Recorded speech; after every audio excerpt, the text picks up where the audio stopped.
आजकल पाचन तंत्र से संबंधित एक समस्या जिसने बहुत ज्यादा परेशान कर रखा है और ऐसा देखने में आ रहा है कि उस समस्या से अगर कोई ग्रस्त है तो शरीर के साथ साथ मन भी धीरे धीरे करके खराब होना चालू हो जाता है। समस्या का नाम है आईबीएस। आईबीएस के ये सिम्टम्स क्या आपको भी महसूस हो रहे हैं? अगर इन सिम्टम्स में से तीन या तीन से ज्यादा सिम्टम्स आपको महसूस हो रहे हैं तो डेफिनेटली आपको चार ये नियम बताए जाएंगे।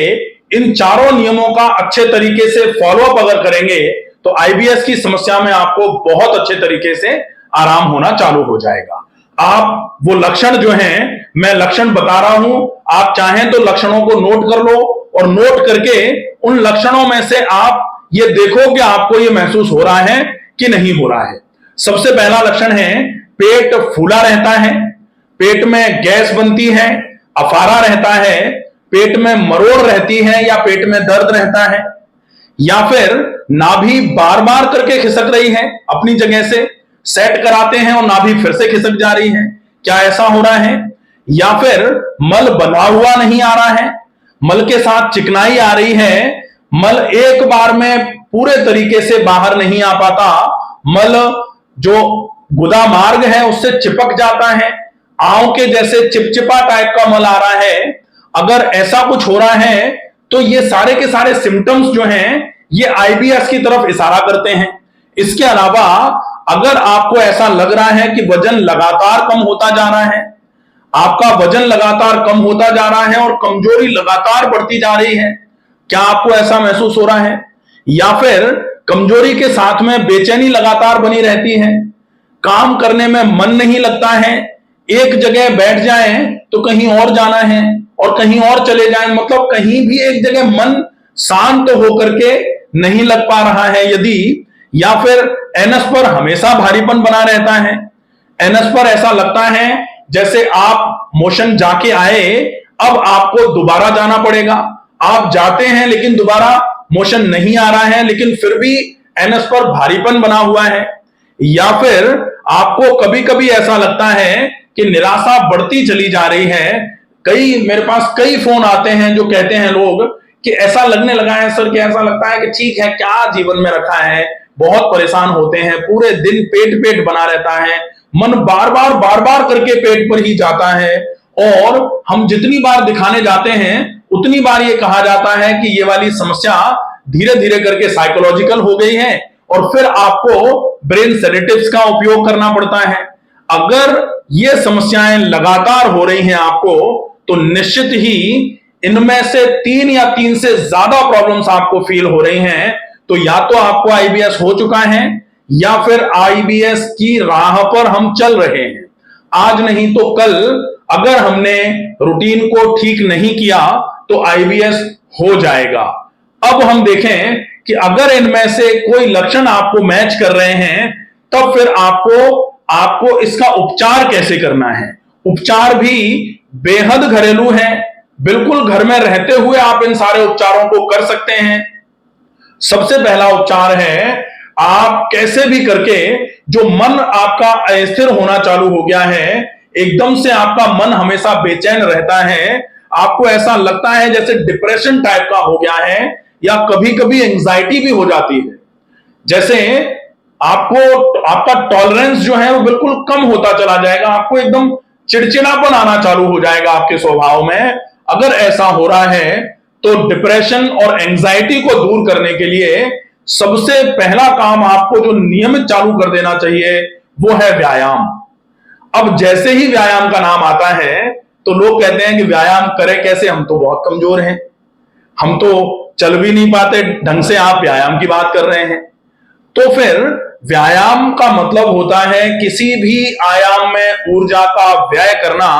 जरूरी नहीं है कि आप बहुत जल्दी जल्दी कोई एग्जॉस्टिव वर्कआउट करो, आप रिदमिक कोई एक्सरसाइज करो। जैसे जब किसी का लीवर बहुत ज्यादा खराब हो जाता है, लिवर सिरोसिस की कंडीशन पर आ जाता है, ऐसे केस में बोला जाता है कि आप ज्यादा देर के लिए कुछ करो, बेशक आप चाहे बैठे बैठे ही आप केवल हाथ पैर ऐसे ही ऐसे करके हिलाते रहो, लेकिन ज्यादा देर तक करो।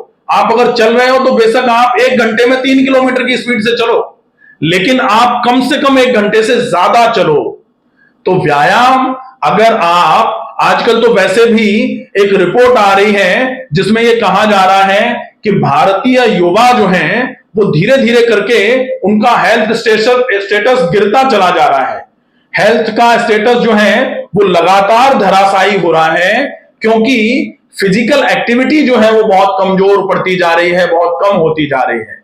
तो आपको कैसे भी करके अपनी फिजिकल एक्टिविटी बढ़ानी है, क्योंकि अगर आप फिजिकल एक्टिविटी बढ़ाओगे तो सामान्य तौर पर कई सारे लोग जो ये पूछते हैं कि सर अगर आईबीएस है तो आईबीएस कहीं साइकोलॉजिकल तो नहीं है, क्योंकि हमको तो कहा जाता है कि साइकेट्रिस्ट से जाके मिलो। अब कोई भी कह रहा है कि साइकेट्रिस्ट से मिलो तो डेफिनेटली कहीं ऐसी प्रॉब्लम तो नहीं हो रही कि हमको कोई साइकोलॉजिकल दिक्कत आ रही है। तो डेफिनेटली अगर आपको पेट में ज्यादा समस्या है, पित्त की वृद्धि ज्यादा हो रही है, तो निश्चित ही वो आपको एंजाइटी या डिप्रेशन की कैटेगरी में ले जाने का काम कर सकती है।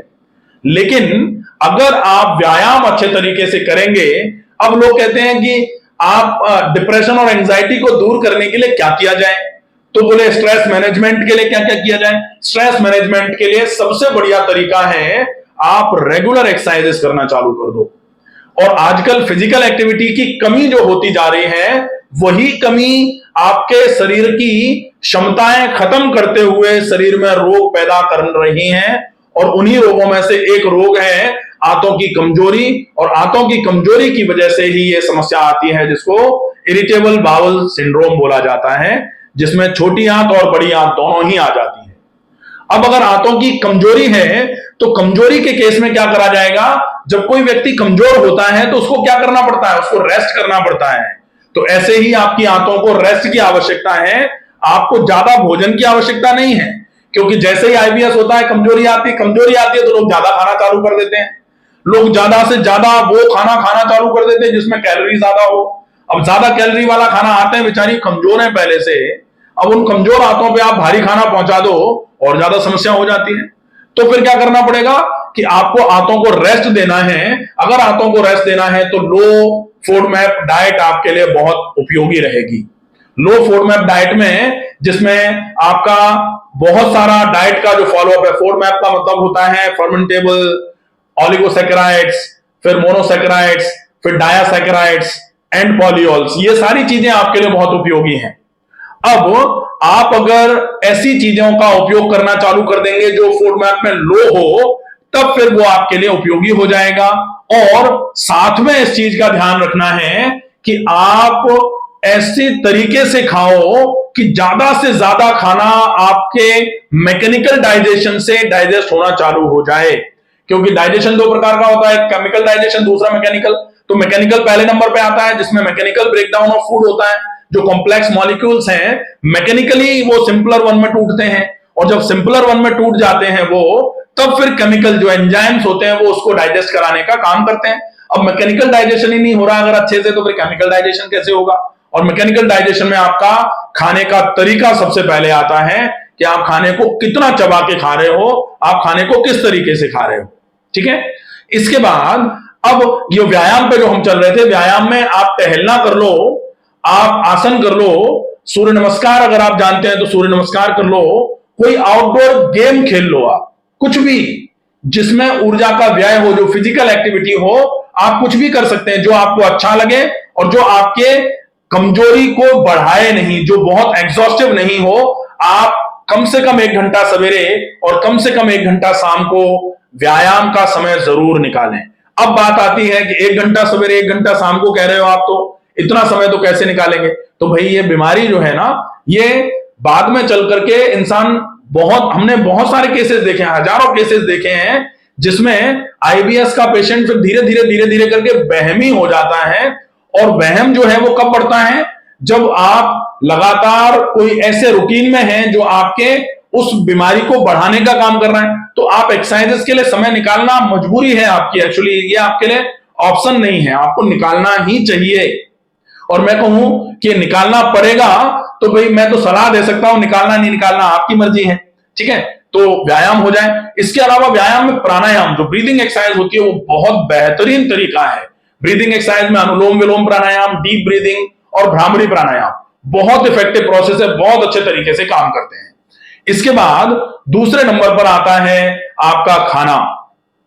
खाने में आप कुछ ऐसा खाएं जो बहुत ज्यादा उबला हुआ हो, बिल्कुल लसलसा टाइप का बना करके, और कुकर का खाना बिल्कुल छोड़ दें।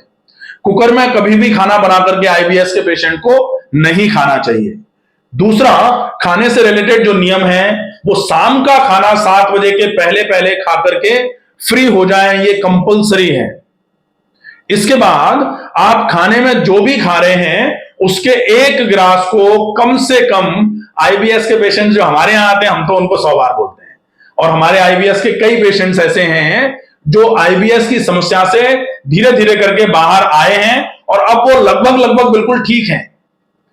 उनका फॉलोअप जो है वो यही है कि वो एक्सरसाइजेज रेगुलर कर रहे हैं, वो ब्रीदिंग एक्सरसाइजेज रेगुलर कर रहे हैं, वो खाने को बहुत चबा के खा रहे हैं। फिर आता है दूसरे नंबर पर कि खाने में भारी खाना नहीं खा रहे हैं। फिर आता है कि वो लेट नाइट डिनर नहीं जा रहे हैं।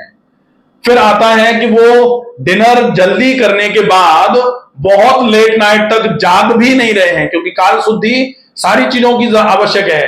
समय से जागना चाहिए, समय से खाना चाहिए, समय से सोना चाहिए, तो ये सारी चीजें ठीक हो जाएंगी। ठीक है, अब बात आती है पानी की। तो पानी में आईबीएस के केस में बेसिकली जब आप व्यायाम ज्यादा करते हो तो पानी की रिक्वायरमेंट अपने आप आती है। ये लोगों ने जो निकाल लिया कि भाई आईबीएस में ज्यादा पानी नहीं पीना चाहिए, आईबीएस में ज्यादा पानी नहीं पीना चाहिए, ऐसा तो बिल्कुल भी नहीं है। लेकिन आईबीएस है क्योंकि फिजिकल एक्टिविटी नहीं रही लंबे समय से, और फिजिकल एक्टिविटी नहीं रही, एक ही जगह बैठे रहे तो प्यास कहां से लगेगी। इसलिए आप फिजिकल एक्टिविटी बढ़ाओ, अपने आप प्यास ज्यादा लगेगी, और पानी कम से कम 3-3.5 लीटर आपको दिन भर में पीना चाहिए। अब पानी कैसे पीना है? पानी को पिए ऐसे जैसे खाना खाया जाता है। पानी को खाएं, पानी को खाएं मतलब ईट योर लिक्विड्स। आपको पानी को बिल्कुल धीरे धीरे चाय की तरह सिप कर करके पीना चाहिए। तो यह विशेष ध्यान रखना है। रात को पानी नहीं पीना चाहिए, खाने के तुरंत पहले और खाने के तुरंत बाद पानी नहीं पीना चाहिए। कहा जाता है कि अगर आप भोजन के तुरंत बाद पानी पी रहे हैं तो भोजनांते विषमवारी, भोजन के अंत में विष के समान होता है जल पीना, तो नहीं पीना चाहिए। ठीक है, इसके बाद अब बारी आती है कि आप 2 ऐसे नियम हैं जिन नियमों का फॉलोअप आपको सवेरे और शाम को दोनों टाइम करना है। वो क्या क्या है? वो एक है ऑयल पुलिंग और दूसरा है आपका नस्य। तो ऑयल पुलिंग और नस्य, इसके लिए ऑयल पुलिंग करने के लिए पहले आप मंजन कर लीजिए। तो ब्रश से करते हैं तो ब्रश से कर लीजिए, नहीं तो उंगली से कर लीजिए। मंजन के लिए मैंने बताया हुआ है पहले भी कई बार, सरसों का तेल, सेंधा नमक और थोड़ी सी हल्दी मिला करके आप हथेली पर ऐसे चला करके उससे, और उंगली से अच्छे तरीके से मसूड़ों और दांतों पर अंदर और बाहर अच्छे तरीके से मंजन कर लीजिए। उसके बाद 1 चम्मच आप सरसों का तेल मुंह में भर के ऑयल पुलिंग करिए। Oil pulling bye doctor Ramakant Sharma, पूरा वीडियो है, उसको देख सकते हैं कैसे होती है। और उसके बाद नस्य करिए, मतलब नस्य मतलब गाय का घी, देसी गाय का शुद्ध घी हल्का गुनगुना कर करके नाक में डालना। यह आपकी एक्सरसाइजेस के लिए बहुत ज्यादा इफेक्टिव रहेगा। यह आपकी नाक को खोल के रखने का प्रयास करेगा, और कहा जाता है नाक अगर खुली रहेगी तो निश्चित ही शुद्ध वायु का संचार शरीर में अच्छे तरीके से हो पाएगा, और अशुद्ध वायु फेफड़ों से ज्यादा मात्रा में बाहर आ पाएगी। तो ये नस्य है, ये सवेरे व्यायाम करने के पहले करना चाहिए और रात को सोने के पहले इसको करके फिर सोना चाहिए। ये आपका पूरा रूटीन हो जाएगा। इसके अलावा आप अगर कर सकते हैं तो पेट का गर्म ठंडा सेक, मिट्टी की पट्टी और एनिमा, ये 3 सेट हैं। तो पेट का गर्म ठंडा सेक बाय डॉक्टर रमाकांत शर्मा, मिट्टी की पट्टी by doctor Ramakant Sharma, enema by doctor Ramakant Sharma. तीनों अलग अलग वीडियोस हैं, आप इनको देख सकते हैं।